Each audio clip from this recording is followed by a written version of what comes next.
Welcome to a special lunchtime edition of the Short Vol Show Live, broadcasting live for you from Cape Cod, Massachusetts, home of the Pilgrims, the only show dedicated to the pursuit of the short vol trade.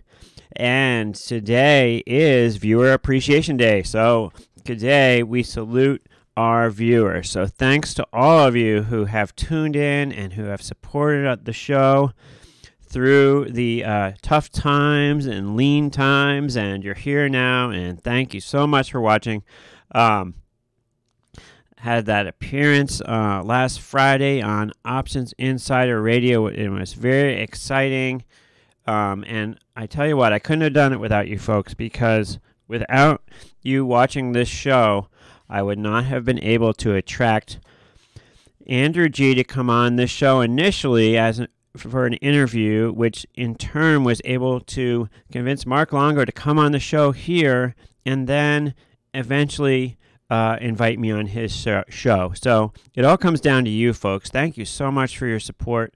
And I know we all like to talk about the short vol trade, and so let's get right to it today.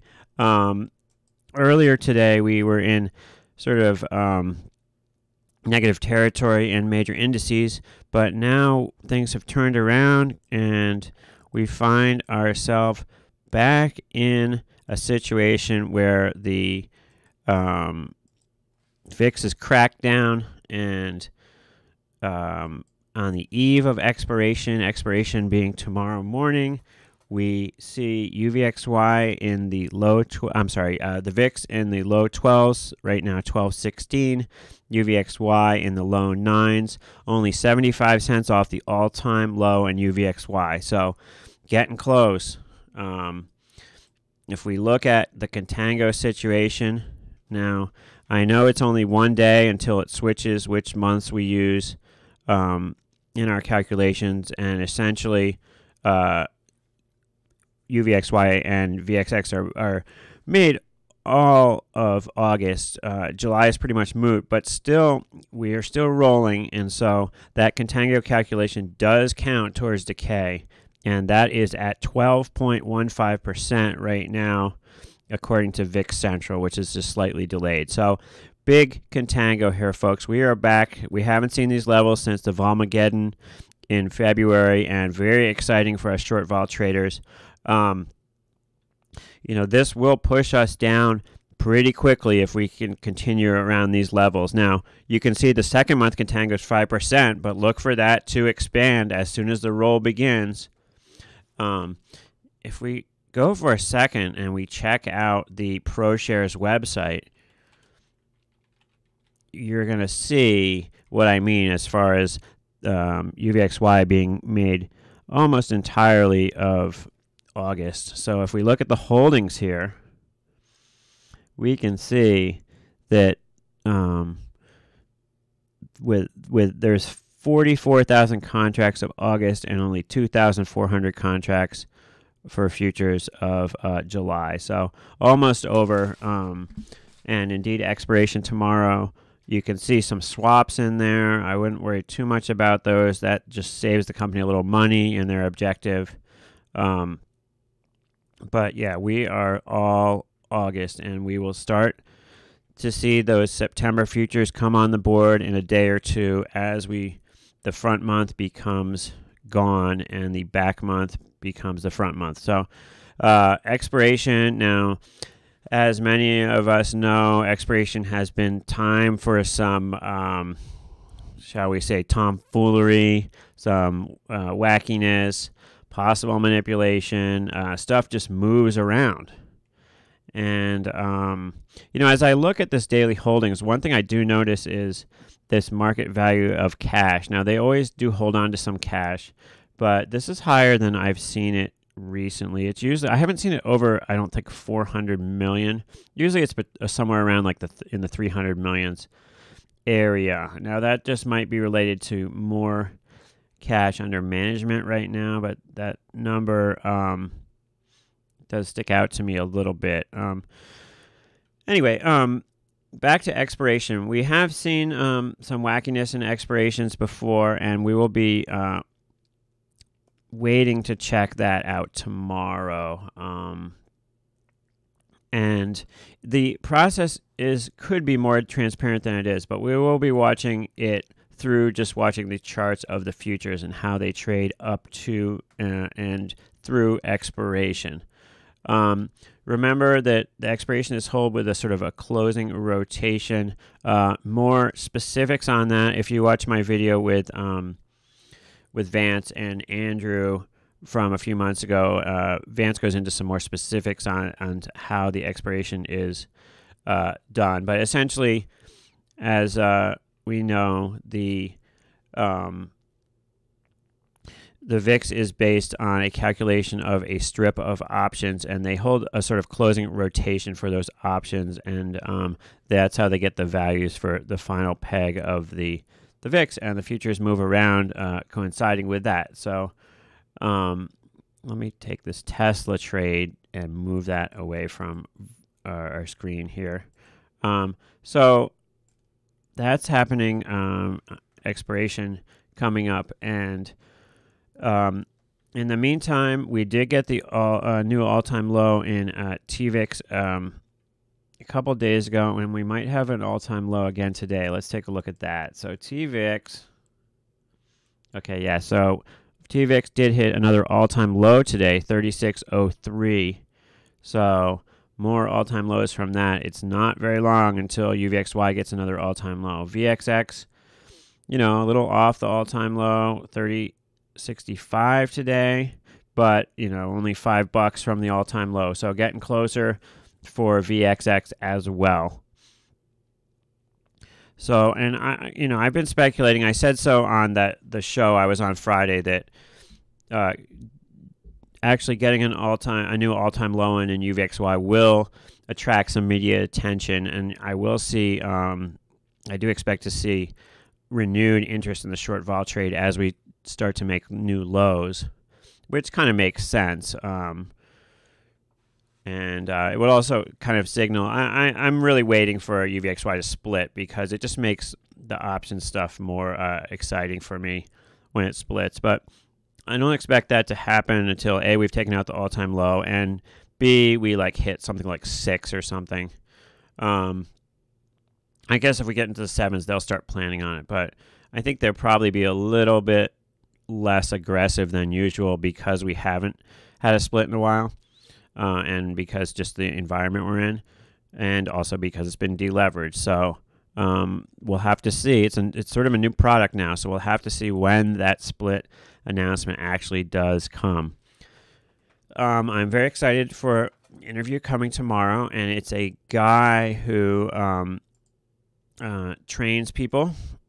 There I am. It's a guy who trains people on options trading and does a lot of coaching of people. I haven't had him on before, and he's sort of a friend of a friend. I guess I reached out to him, and I found out that he actually was he did clerk in the pit behind me when I was trading in Xilinx pit. So we were actually in the same pit together for a period of time, although that period is a little hazy to me now. I mean, it was several years ago, and we did have a lot of people coming in and out.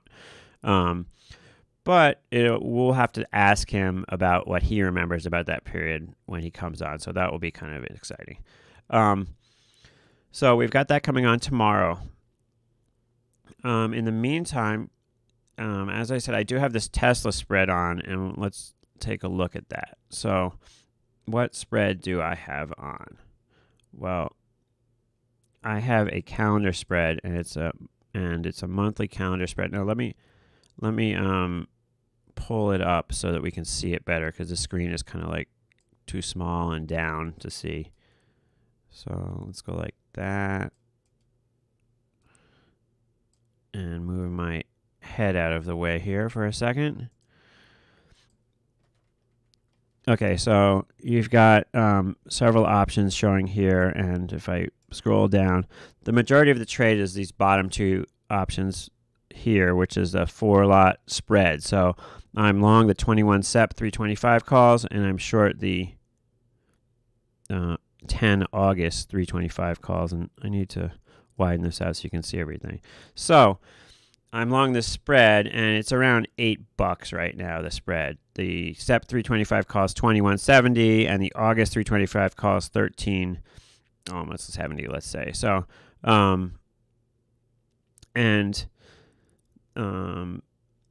this other little 2 trades on the top are like, I bought this put spread to kind of cover. I noticed I had some downside problems if we made like a really big move down. So I bought a 1-lot spread to cover that. And then I sold this 1-lot spread here to kind of finance that. So it's kind of, it's basically going to do nothing unless we get a gap. If we get a gap down, I'll be protected. If we kind of roll to 297 in the next day or two, then that's going to cause me problems. But it looks like we're away from the 300 strike. When I put the trade on, we were around the 325 strike. So I'm like, oh, 300 puts. If it gets near 300, it's going to bounce off of there, and I wasn't worried. But we actually got pretty close. I think we got to like 306 yesterday. But I put this trade on, and when I looked at the Greeks from it, which I'll pull up here, it was showing me, well, here it shows me collecting $64 a day with a 19 delta. However, it does have this Vega component, which means that it's a volatility sensitive trade, and if volatility goes up, I make money, but if volatility creeps down, I'm going to lose money. And when you have just these Greeks like this, you want to know where they're coming from. Like, where's my Vega coming from? I know my theta is coming from the closer month options, and the Vega is coming from the farther month options. So that Vega is coming from that 4-lot long SEP call. So if I were to unclick those calls, which I don't even know if this is going to work right, because sometimes it doesn't. It's not working right this second, but essentially if I were to unclick those calls, my Vega would go negative. So the reason I did this trade was I was just getting kind of angry at UVXY because just nothing was happening for so long, and so I figured I would try something a little different for a second. And you see, it's a decent amount of theta to be collecting per day, and as long as we kind of stay in this orbit or go higher, then it should work. Now, since it shows me making a couple $100 a day, but I did lose a couple $100 a day before, and it's pretty much, I've had this trade on for like 4 or 5 days, and it's pretty much broken even since then. So I'm going to keep it going, and I am anticipating collecting that theta. And what it is that the front month, obviously the SEP options cost less per day than the August options because the August options are closer.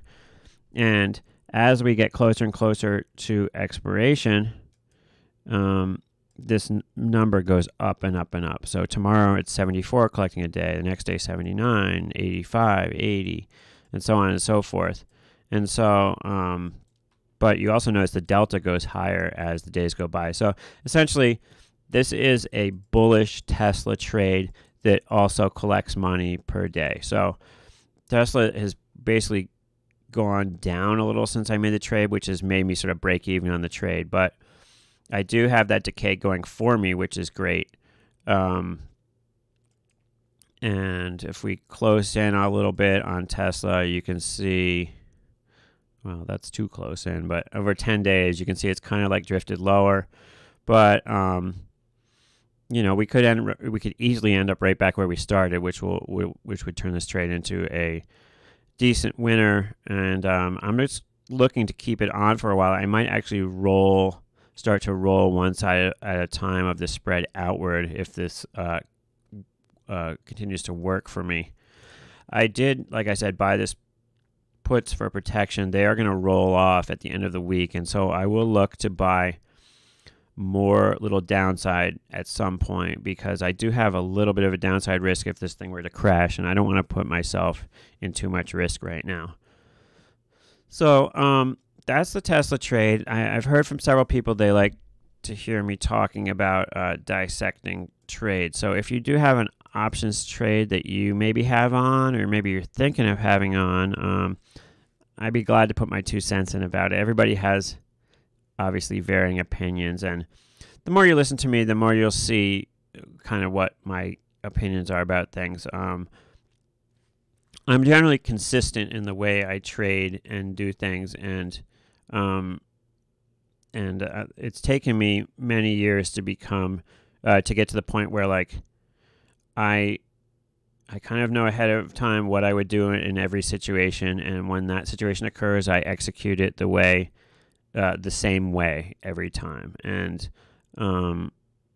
that's something that you kind of have to develop a little bit, an ability to be mechanical in your trading, because initially it can be a very emotional thing to have stuff go against you and lose money. And on the other side, it can be an emotional thing to make some money, and you see yourself make a little money, and sometimes you'll close out a position too early because you have a certain amount of money in your head that you think, well, I wanted to make X amount, and you just cut it off as soon as it gets there. So the only way to learn, folks, is to put something on and start doing it.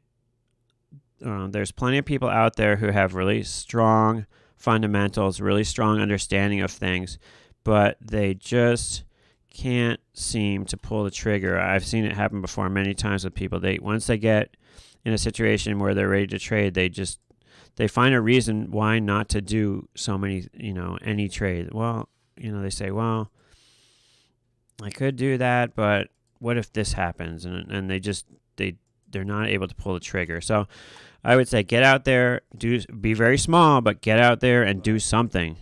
That would be my advice for people. Anyway, I know I've been bad at the chat room a little bit, but I am opening up the chat. So if anyone has anything they want to ask me about, I am all ears right now. Like I said, I know I've been neglecting the chat, but seeing as today is Viewer Appreciation Day, we are welcoming any comments, suggestions, etc. One of the reasons I did a second show today is because the first show I got off kind of on a political tangent, which I promised myself I wouldn't do. So I'm redoing the show today because I don't want to be involved in politics. That's not my bag.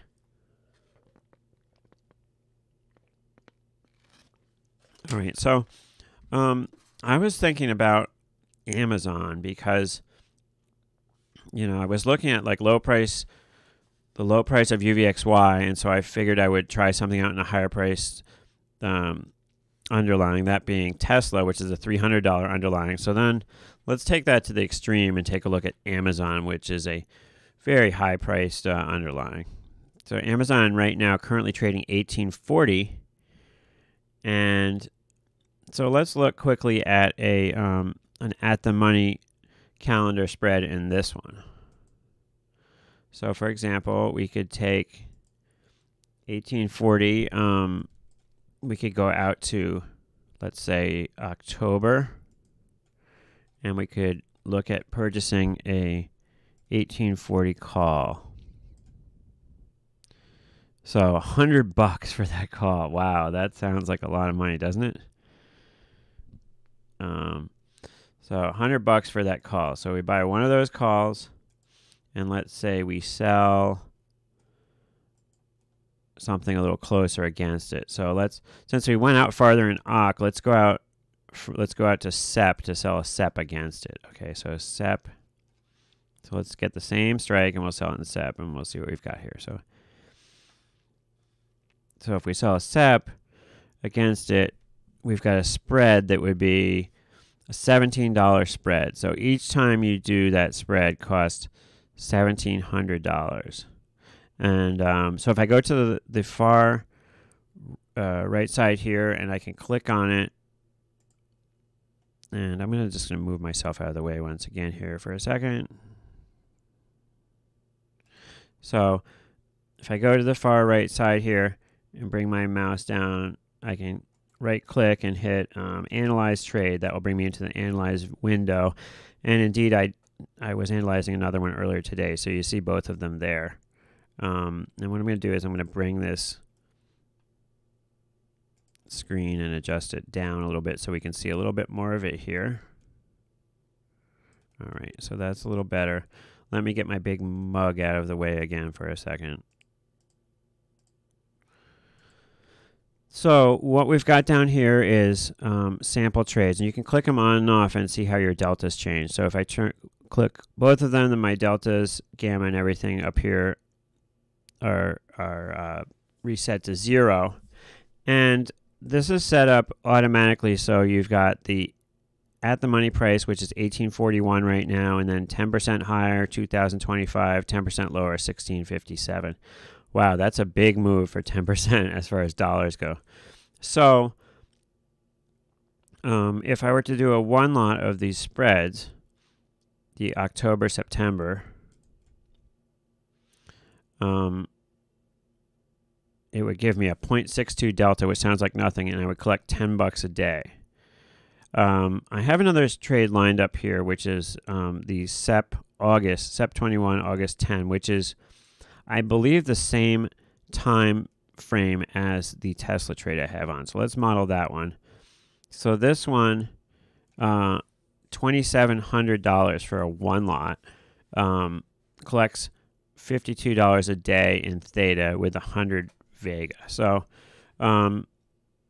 let's look at what volatility we're dealing with here. So if I go to my options screen, I'm going to pull down this info here to give it the option screen a little more room, and then I'm going to go out to this layout button, which you can't see because the screen is too big. So let me make the screen a little smaller so you can see what I'm doing.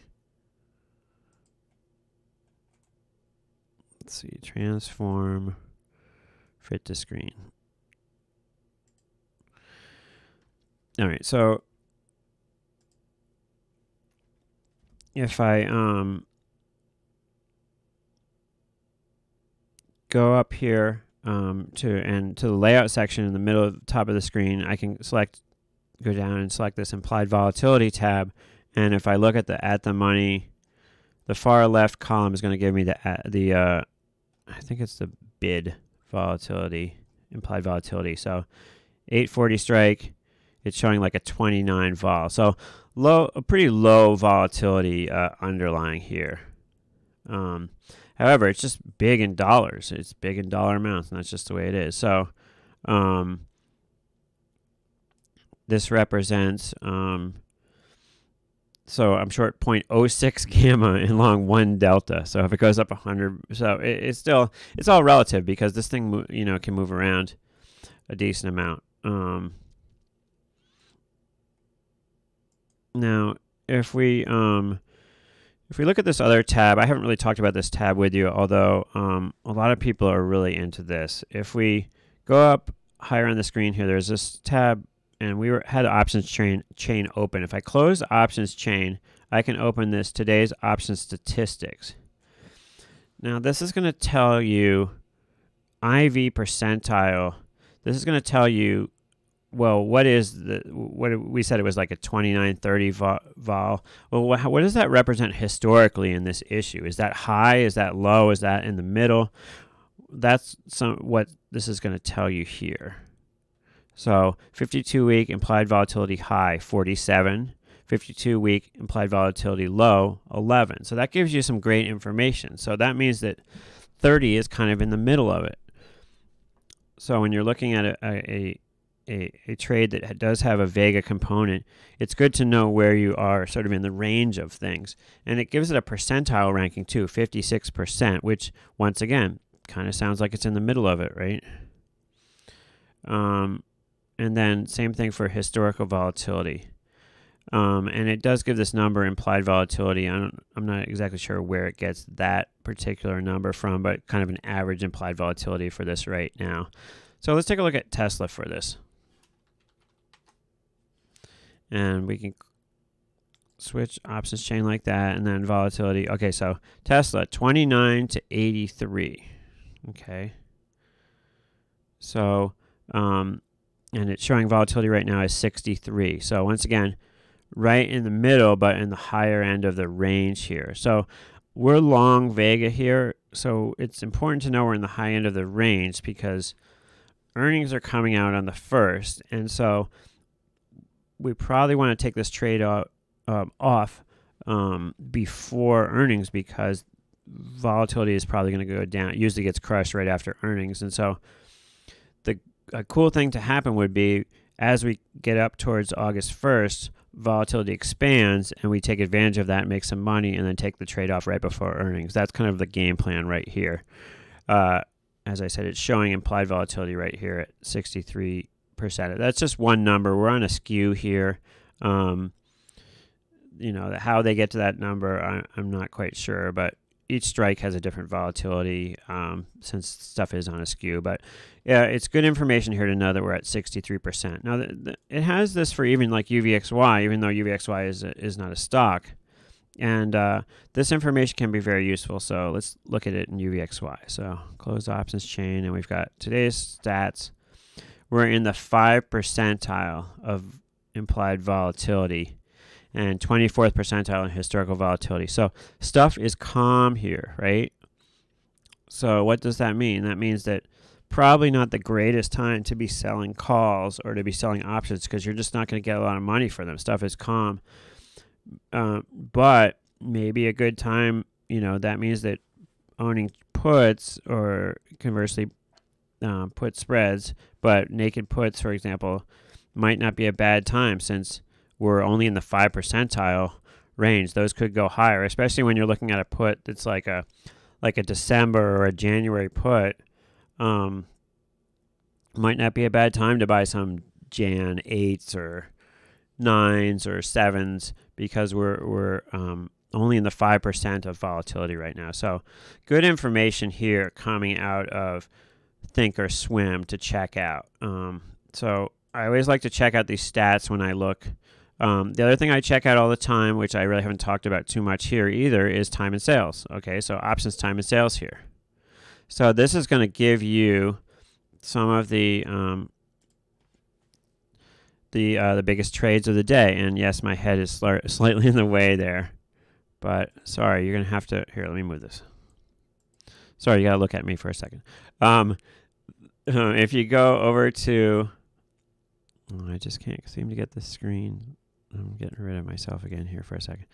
Okay, so if you go to the right, you're going to see this thing that looks like an antenna or an umbrella or something here. And if you click on it, you can now filter your results for time and sales, which is extremely important. So, for example, if I want to look at December puts, I can go down to series and just select December. It's going to tell me all the trades that happen in December puts, which aren't very many, but this is something I follow all the time because I'm interested in December puts. So basically nothing's traded today in that realm. But this time and sales and checking out and filtering time and sales, this is one of my main tools as a trader to see what's going on. You want to know what's going on. You'll see me posting a lot in the chat, in the stock twits and Twitter big trades. Well, this is where I get it from, time and sales. And this is available for, you know, every stock. I don't really trust, to be honest with you, if you're just looking at like TD Ameritrade, time and sales in like just the stock trading. Like if you were to go to this Trade Active Trader and look at the charts, and it's going to show you like time and sales as far as stock trades. I've watched a lot of tapes in my time, and when I watch this TD Ameritrade tape, I don't really trust this very much because I feel like a lot of trades are missing from this, and I almost feel like they're selectively showing you what they want to show you sometimes because the trades they show you does not add up to the volume that the volume figures ever. So I'm skeptical of this actual underlying time and sales stuff, but I'm very into the options time and sales. So let's go back to that. So all products, options time and sales. Let's close this chain, open the option time and sales one. And so it's showing the biggest trade of the day is these Jan 19.1 calls. There's always a lot of activity in this. And I think they're used as a substitute for trading the underlying, is trading these calls. July 9 puts. So 500 traded on the offer. This is at 12.15. Right now we're at 12.19. So this trade just happened. Someone just bought 500 puts of the 9 puts in UVXY. So that would be one actually to maybe to tweet out. So let's do that. I'm going to open my stock twits and I'm going to say, which puts were these? So these were the 20 July 9 puts. So if we open stock twits here,